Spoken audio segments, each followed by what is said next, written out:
All right, welcome back to the program. You're watching Daybreak, and we're getting some final thoughts from our guests here in studio. We've been talking about bail, bond, and jail, and oh my goodness, thank you so much. Someone saying thank you so much. I can see some healthy discussions on Daybreak. Thanks, Citizen TV. We'll read some of your SMSs shortly. Actually, do we have them ready? We have like almost six of them. We're just getting through. Okay, let's look at them before we start. We can give our panelists a chance to respond to them should they want to, as they give their final remarks. Someone says here, the judicial system is for the rich. I was sacked by my employer back in 2016. The case is still in court. I can't be reinstated because 3 years have passed. But yet I noticed, for example, the Nairobi Speaker case was recently concluded in months. Now she's back at work. We should be given different courts to avoid this. Okay. Interesting perspective there. You don't leave a name, but you say, why does a matter that has already been settled by the Court of Appeal still be heard by a lower court despite a court order being in place? Isn't it costing the litigants and the judiciary time, money and unnecessary, useless litigation, since a lower court cannot vacate a superior court's order? All right. Kinyenje, time has come to consider incorporating indigenous justice system as provided for by Article 192 of the Constitution. Traditional system is more appropriate and effective than the Mzungu system. Okay. All right. Charles Sotik says, how does one get representation when you're unable to afford a lawyer?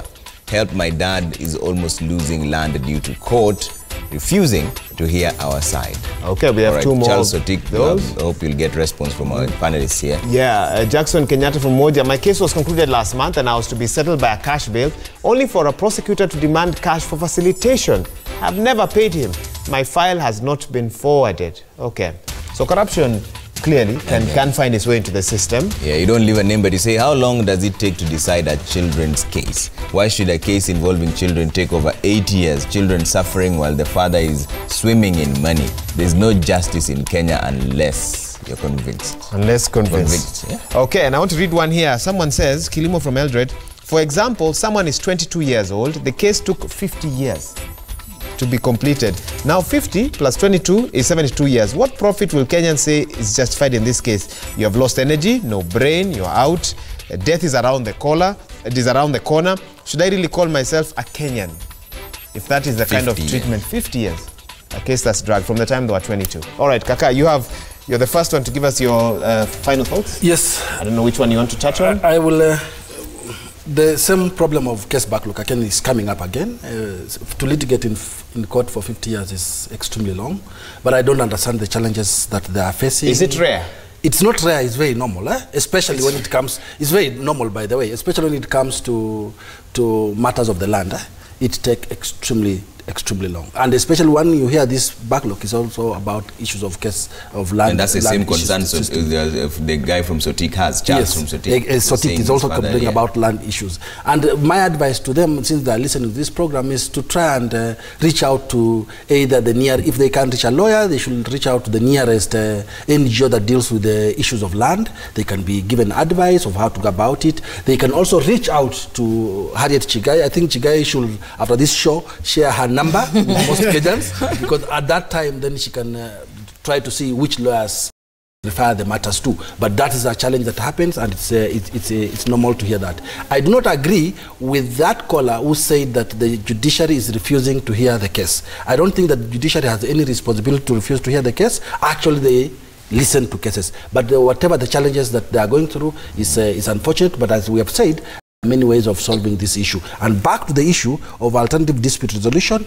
and the traditional methods or mechanisms of solving dispute, I think one caller is very particular there, and I actually agree. And I think all of us here on the table have agreed that ADR will be one of the easiest way of fostering it and ensuring that disputes are not only goes to court, but also go through alternative dispute resolution and other local mechanisms where disputes are solved. All right. Harriet, is there a way someone can reach out to LSK and get pro bono services? Charles has brought it up from Sotik. He's saying his father is almost losing land. They don't have the money for litigation.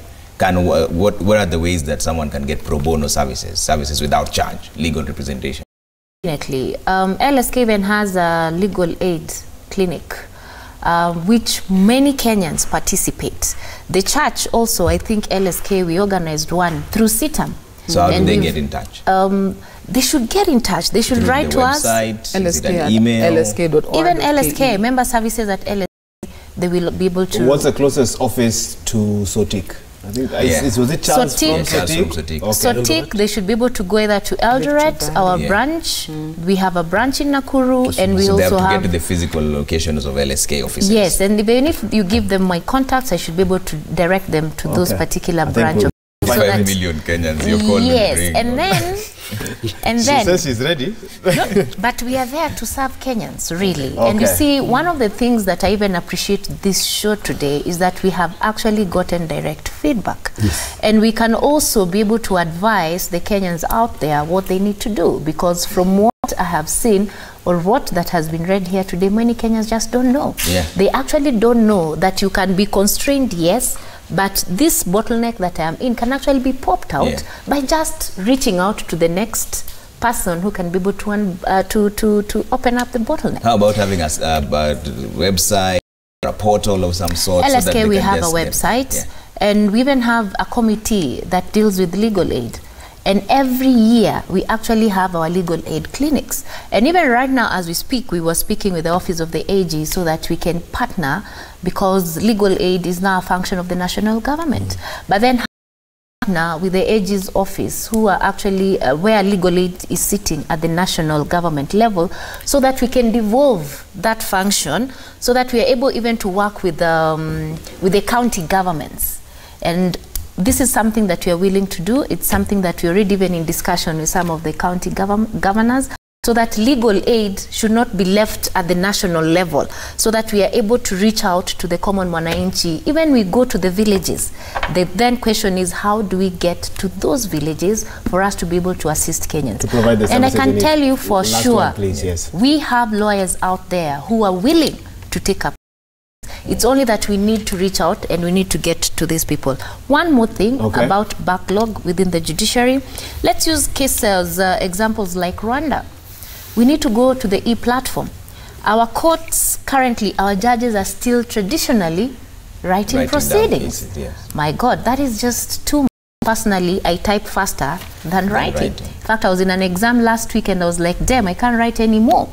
So then what can we do to help our court officers to be able to move these cases? Let them have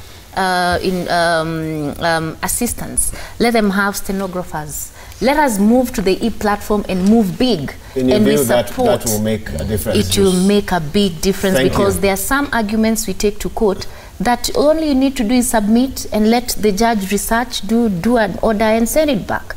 So we need to wire our systems, and we need to wire our systems in such a way that we clean this very fast. Fair enough.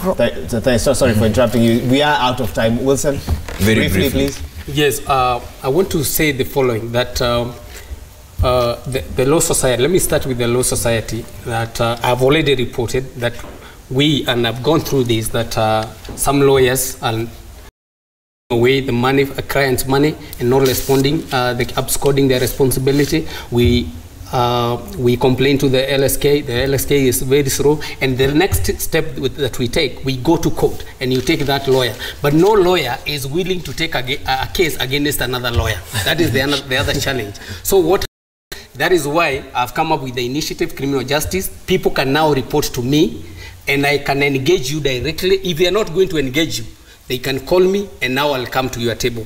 And then we will take it to court. If lawyers will not be willing to help us, we'll help ourselves through Articles 50, Sub-Article 7. Because through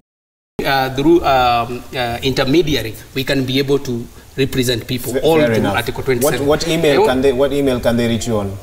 Email Kinyua M. Wilson, at gmail.com. You can also reach me through Twitter.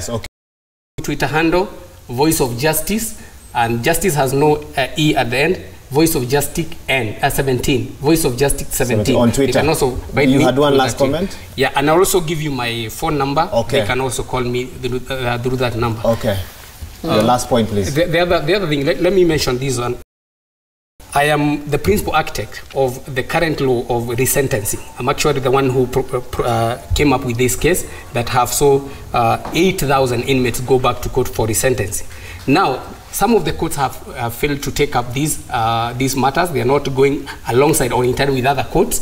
The Nyeri court and the court, they must go just like other courts in the country. The sentencing now is law, and people must go to court and be given their rightful remedy. Okay.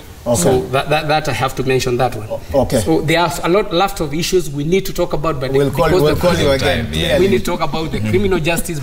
We need reforms in criminal justice in terms of institution and in terms of the law. Okay. Thank you, Manaking. I think I'm going to end it where we started it. When the Chief Justice was talking about the 3 arms of government, we have to hold our leaders to a higher standard. Our legislature has let us down terribly, and it's about time that to not meeting the required threshold in terms of passing laws that can stand the rigors and the test of time. I have talked about law reform, and that's something also we wish to underpin. Like what Wilson has undertaken, that is a way of law reform, going to court to have court pass a judgment that forces change. But if we regularly have a self-cleaning mechanism of ensuring that our laws stay up to date, we'll make progress. Okay. And finally, Kenyans also need to come to a place where they are more aware about the law. Before you fall afoul of the law, just keep your corner clean, for lack of a better word. If you're doing transactions, make sure that everything is above board. And when you get afoul of the law, get help early. Sometimes by the time you're coming to see a lawyer, already the case is messed up. It's almost irredeemable. Okay. So being proactive, it is your responsibility to also protect yourself. All right. Yes. That's where we leave it. Joy Mudivo, Executive Director, East African Center for Law and Justice. Thank you so much for coming in. Wilson Kinyua, also a lawyer. Asante sana. Harriet Chigai, Vice President, LSK. Asante sana for coming in. And Kakai Kissinger, an advocate as well. We've received a lot of your feedback coming through. Let's read some of them coming through on Citizen TV Kenya. Trevor Mbijat Waiga Moura, the hashtag is Daybreak. First one. Abdul, I agree with Chief Justice Maraga about leaders letting us down, but I don't agree with his context of leadership. Our leaders include the CJ as the President of Judiciary, but he's not demanding that ignoring court order should be an offense. If the CJ is real, Miguna could be home. It's already an offense. Okay, it's already an offense. It is. Yeah, there's just no action on it. There's no action on it, yes. Bill Owur says, my problem is this thing called Gazette Notice, which is accessible to a very small percentage of Kenyans. Somebody grabs you or my family's land and you come to realize after years. Wow. You need to literally stay vigilant. The Constitution has no worth as long as people can amend it to rule by decree. Only the most ignorant of people would support amending the Constitution to rule by decree. The fact that so many cannot see it is even more disturbing. Hashtag knowledge. Okay. Jerusalem says our judicial system was not designed with a frame to deliver justice, but to harm the weak in the society. Justice is applied every day, and this arm of government remains moribund and inept. Okay, very strong views there. Green Shop, East Africa. Bail and bond charter states that every person has a right to bail upon arrest. Why do we see cases of people being held more than 24 hours without even being charged, or held over the weekend and then charged later? Hashtag. One more. John Oyato says, my case has dragged for 7 years and still counting. Stealing 77 million in forgery is the maximum 3 years sentence if guilty. Most Kenyans will prefer to plead guilty to end such agony. It is so draining, and this is no longer justice. We're going to have this discussion. No, Kenya Gazette, they can get it on kenyalaw.org. Yeah. So if you want to find out what's in the Kenya Gazette, just go to kenyalaw.org daily. Yeah. It will be there. Your cost list in court, it will be there.